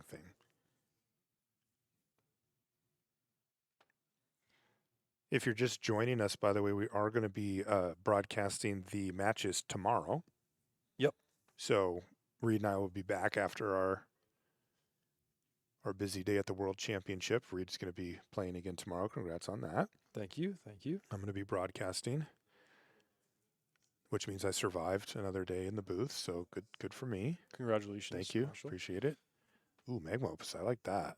The Meat Hook Massacre. The OG. Oh, and there's an Armageddon. Our first edition Armageddon. Hey, there it is. Oh, Ancestral sweet. Recall. Ancestral Recall has showed up as well. This is incredible. Yep. So who gets that? No way. Don't tell me this is Luca's The pack. murmurs in the room are that this is Luca.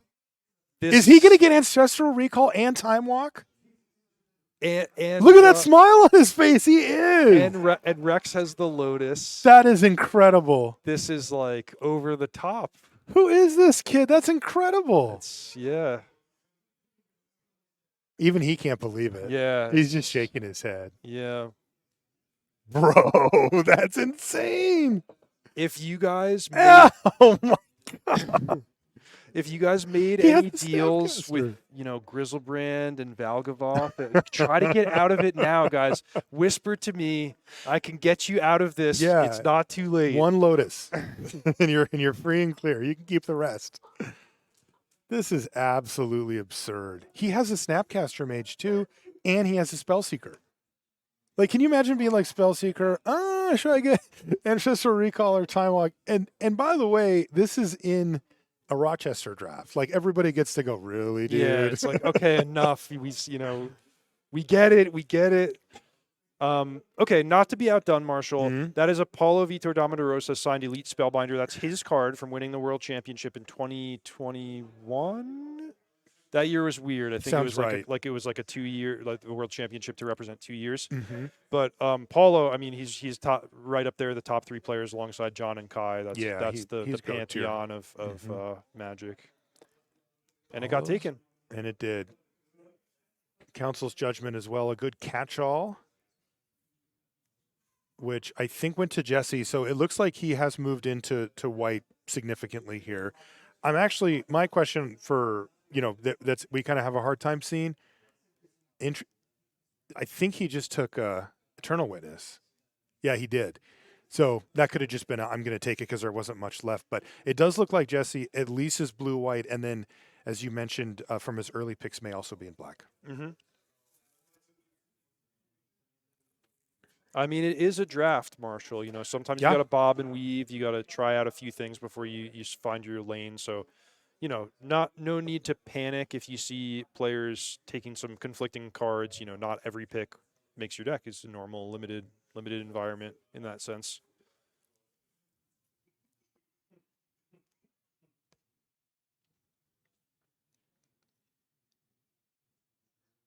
I wonder how many more packs we have. Actually, I don't actually know. 4 left. Thank you. 4. Tony Mayer says 4. That is the That's a Guillaume Guillaume. Wafotapa Cryptic Command. Pretty good card, a little tricky to use if you're not heavy blue. Bird's Paradise, of course, is great. I'm a Narset fan. Kiki Jiki to double up on your Splinter Twin combos. Yeah, that's an important open here because there is the question when you're drafting that deck on. Hey, there's our another second- Mox. Some Mox Our Emeralds here second too. Mox, our 5th piece of power. Just give it to Luca. Is that how this works, or what do we do? Just everybody, we agreed we're not going to take the Mox till it gets to the Jakobovitzes. Yeah.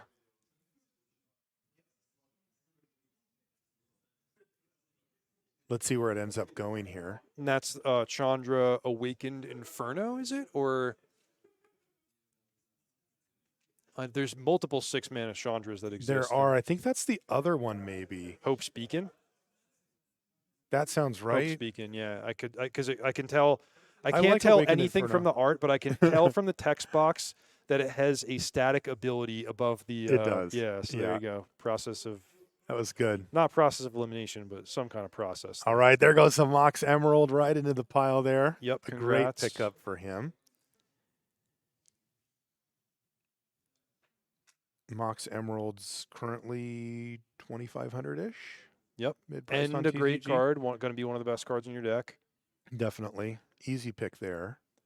So we're moving around the table towards where those Splinter Twin, Deceiver, Exarch cards ended up. I'm curious if the Kiki Jiki will land there as well. Yeah, nobody else wants it.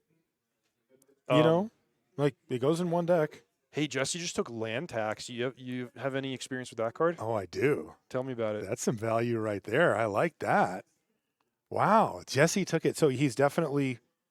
I wouldn't be surprised at this point if he's just blue-white. Okay. We haven't seen him take a black card in a while. But I mean, Jesse's all about value. Load up. Mm-hmm. Narset. Hey, find your time walk and. Lantex is a weird card too. Oh, it's Like one of there's the weirdest cards. No other cards like that. It makes for really bizarre gameplay dynamics too. It does. Probably undesirable. Yeah. But at least interesting. There's the Fire Blast. That one went to Rex somehow. Sure. Yeah, Yeah. He I don't know what his from deck looks like. It's hard to track every pick, but I get the impression he's base white with kind of an option to have red as a second color. And then Raphaelos and a Black Lotus. So I don't know. Yeah. Well, he Black probably Lotus just is blacked out after the Black Lotus and just has no idea. I mean, Can't blame him. There's a tangle wire. Where do you sit on the great tangle wire debate? I am not a tangle wire defender. Same. Okay. So we don't have to have that fight. Yep. There are people that will defend tangle wire. Mhm. I don't know why, but they will quickly explain to you that did you know you can target the tangle wire? Yes, I knew that, and I still don't like it. Okay, just a Speaking couple of, of packs three left, mana by the way. artifacts, we have not seen the Mishra's Workshop. Oh, there's John's card. There's Wrath John's of Left Left Nick. Nick. No. Left Kiln. No, what is it? Ni- I got it right Lekniff. here. Lekniff. Yeah, You there did you it. Backwards is hard. Okay. What do we So got here? this is There's Steam replaces Supreme Verdict in the normal cube, and Mhm. what John has come up with here is you get to destroy all of your opponent's creatures and then untap your mana to counter their next play. So it's kind of the control player's dream. It's actually probably pretty interesting, and somebody's reading it there. Yeah. Interesting in this cube because control is not really a well-supported archetype. So, this like maybe it's great card that makes the deck possible. And it's also, one of one. Like that's a super cool card that you can Definitely. have that nobody else in the world has. Yeah, that will be in the Mystery Boosters 2 when it comes out, but it's Mhm. not out yet. Yeah, and you won't have John's signature on it. That's right. That's I watched John sign that You card. did? Yeah, we were John and Kai and Martin came over. He's like, hey guys, like these are the cards. That's cool. So there's Gaia's Cradle, Yeah. another nice intersection of like potentially very powerful, granted a little bit archetype specific, but also super, super valuable and collectible and desirable. Exactly. A great pickup. And man, if you do happen to be in the right deck for a Guy's Cradle, Yep. it is outrageous. Old Ugin goes next. I see multiple strong white weenie cards here.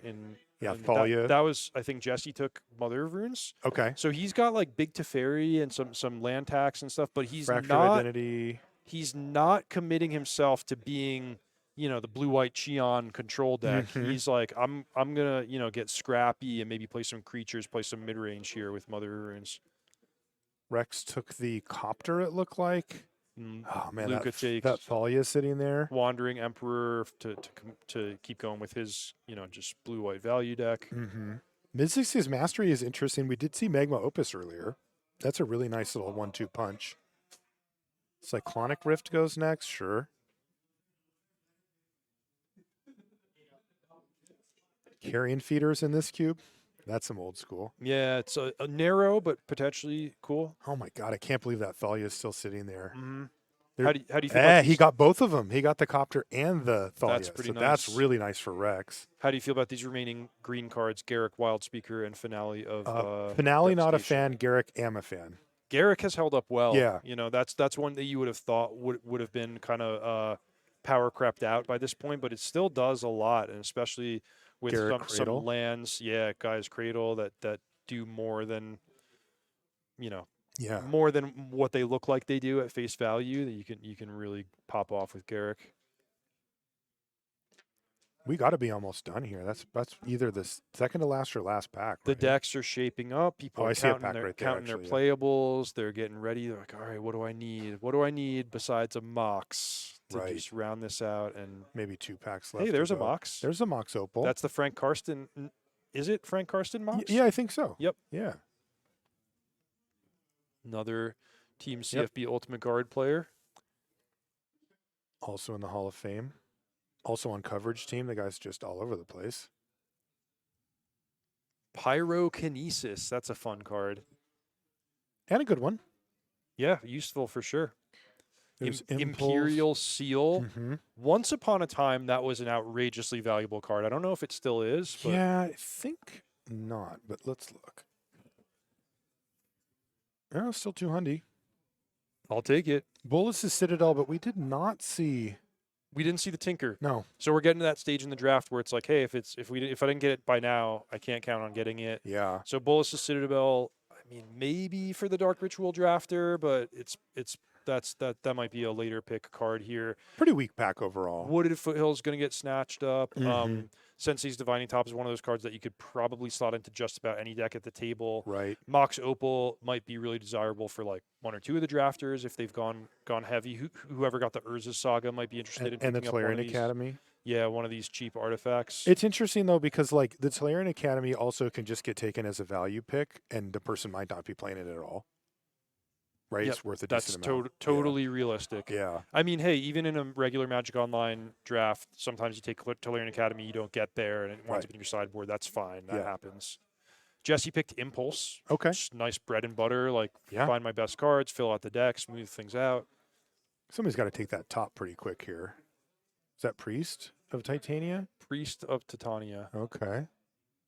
Pyrokinesis is still there as well for the red player, especially if it ended up with the Fury deck. Priest of Titania over Paradise Druid is notable. I mean, that must mean you think you're going to have multiple elves on the battlefield, right? It's one way to explain it. I still like the Sensei's Divining Top here. Still eyeing it. Yep. Well, I just feel like, again, if you have a little bit of a junky pile or maybe you have some excellent cards paired with some kind of filler, like a Sensei's Divining Top can help dig you to the good stuff. We did not see Dark Depths, right? So can you think of any good use for Vampire Hexmage? No. And I don't buy killing planeswalkers with it. That's just not a Yeah, I thing. mean maybe 10 years ago that you could justify it, but Right. not anymore. Massacre Worm is. Do you feel like anyone got there with Reanimator? No. It's been hard to track from our seat. You know what's Yeah. going on all 8 decks, but Because we did have Reanimate, Animate Dead, and then I don't know who they went to though, Mhm. and then we also had Sneak Attack in there too. So there Yeah. was a shell of and we saw two of the legendary Eldrazi as well as Grizzlebrand. It was there, but I don't know if it ended up in the same place. There's Thespian Stage. that's the MTG Goldfish. Oh, yeah, Thespian that's cool. Stage. That's at least Force cool. Spike's a fun card. And there's You a- know how to have fun, Reed. the lines. Yeah, have I just highlighted all of the least fun cards You in totally Magic have. as cards that I go, oh, I like that one. Yeah, Force Spike. yeah. Cool. Armageddon. I remember, and by the way, there's Urza to go with the other fun card that you highlighted, which was Winter Orb. Oh, check it out. There's Mana Crypt. Mana Crypt, Caracas, Raucous, too. There's the LED. Urza, Hex Drinker's good, Hex too. Drinker. Mhm. Those are probably the standouts in terms of power. I mean, Entomb, of course. Yeah. If there is somebody going for Reanimate, that's going to be potentially like. But I Crypt mean, there's is the there's pick. probably a deck out there where you would take Entomb over Mana Crypt, but then there's also some cards that can kind of fill out decks nicely. That Lion's Eye Diamond, there was an Auriok Salvagers. I don't know what's going on with the Brain Freeze, but Lion's Eye Diamond is a high potential card, also valuable, It's 480, yeah. and it got taken. Mana Crypt second, as you know, that's just a good card that you want in your deck at this point. Caracas, again, great card that you want in your deck. Big smile from Oscar on the Caracas Yep. pick there, too. He's Yeah. like, I wanted Again, that one. The sharp players who draft a lot and are keeping up with the current strategies, Caracas, like people talk about that as a power 10, like right It up is there, the top 20 cards. Incredible how good it is. There goes the Urza. Luca's deck is so absurd. Yeah, right it's now. nice. It's nice. So that's Emrakul, the Bat- promised end. Yeah, bad Emrakul. Nobody's Mystic Forging. Hex Drinker. I wonder if all the green cards gravitated towards the same like one or two players. Yeah, I 'cause wonder too. I like a good green deck in Cube Yeah. or anywhere. There's Elder Gargaroth down there for the green player. And there it is. So nobody is snatching up that Entomb. So both nobody is spending a high pick on it, and nobody's worried about counter drafting it. Yeah, it's just gonna I wouldn't be surprised if that deck just didn't come together. Sometimes, yeah, that happens sometimes. There's the Entomb now, so maybe a Glimmer. Can you do anything with Thespian Stage other than copying Dark Depths? It's the only thing that people do regularly with it. Sure.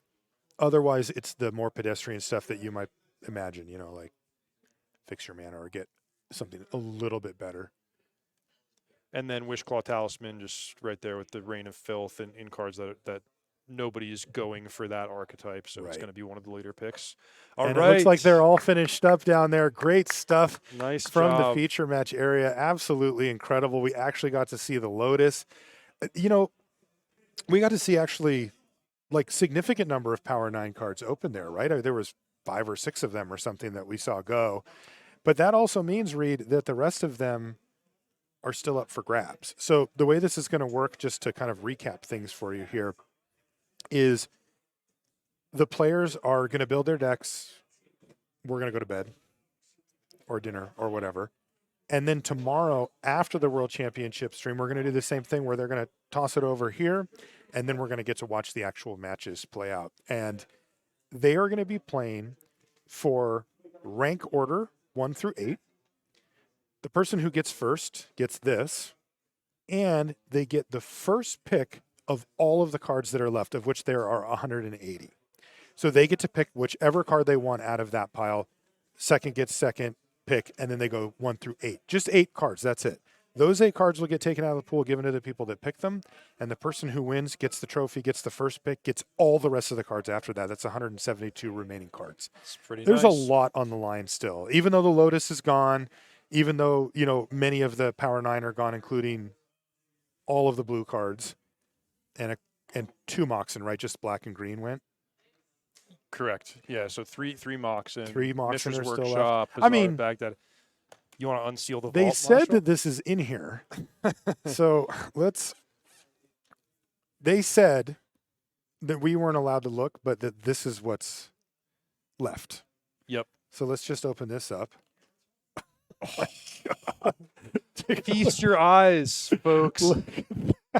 That's just the first page. So this binder here represents what the players are playing for. These cards are still going home in the deck box of the 8 players drafting here. So that's What an Arabian Nights, City of Brass. Yep. There's a Wheel of Fortune. That's There's a Alpha Beta Lightning Bolt. Oh my goodness.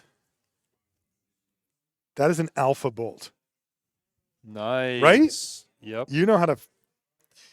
And there's other pages too. So that is what the players are going to be playing for the first through 8th pick of that, and then whatever's left over. And you know, at this point, with all the awesome time that the players have got to have and the potential monetary rewards and all that stuff, I'm thinking this thing's going to mean quite a lot. You know, It's just such a cool event. I mean, it's once in a lifetime, Right. really. Like, everybody wanted to play in this event. yeah, this got so much attention, so much hype, so much like, oh, like who won this week? Let's fill in the slots. You know, who's like we're all watching like, you know, our favorite streamers and YouTubers like playing in these events. I don't know how many thousands of people went for it, but it means a lot to certainly the 8 players here and just everyone who loves Magic and loves Vintage Cube. Like, this event is really special. I think Yeah. to win it or even to participate in the first place is going to be quite a memorable experience. Such a cool event. This is Magic Online Vintage Cube Live, powered by Ultimate Guard. And this is a combination between Magic Online and our friends at Ultimate Guard, and it's for the community. I mean, this is a thing that they did because they thought it would be awesome. Mhm. They were right. So we're going to call it a night here. But when we come back tomorrow, again, watch along with the World Championship stream. I'll be covering that. Reed will be playing in it tomorrow. But when that ends, we'll once again be passed over to here. And Reed and I will be back, and we're going to get to watch some matches with these awesome Vintage Cube decks. We're going to get to see who gets the crack at this binder and who gets to walk away with all of the cards and everything going home. Thank you so much for joining us. For Reed Duke, Marshall Sutcliffe, we'll see you tomorrow.